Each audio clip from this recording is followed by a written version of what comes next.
So here we are at the top of the famous Lion Mound. Now this is a diagram that shows a location of all the units at around about the start of the day on June the 18th, 1815. As mentioned, this is the site where the Prince of Orange was wounded. So you can see we are looking from the British lines out to where the French deployed, and we'll show you those in a second. Now you can see on the right is the Duke of Orange, and you can see where it says Lyon. That is where we are now. So we're slightly to the right of Le Haisson, to the west of Le Haisson, and we are to the left, the sort of the bottom left, which would actually be northeast of Hougoumont. So let's look at Hougoumont. Hougoumont is that little white strip through the trees there.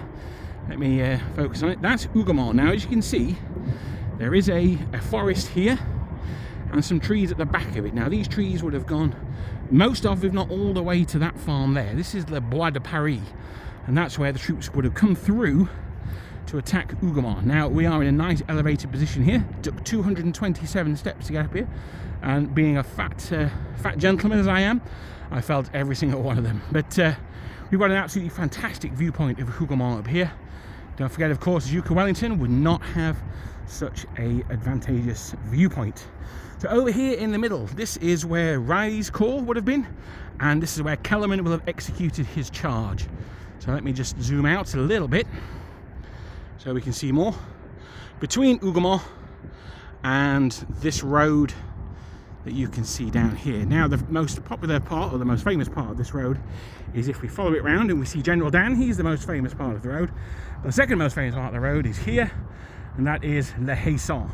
So that's the famous farmhouse that changed hands, I believe, 3 times over the course of the battle, and that is the main Brussels to Charleroi road. Now, in the very distance there, I'm not sure if you'll be able to see it from here. Let me zoom in a little bit more. That building there, I'm very shaky, that's because I've just climbed all those stairs. That building there is Napoleon's headquarters. So this is how small the Waterloo battlefield is, and this is something that has been spoken about a lot of times, but it's not until you actually see it that you realise the Duke of Wellington was probably a kilometre, maybe a kilometre and a half away from the headquarters of Napoleon. It is not a very big battlefield at all.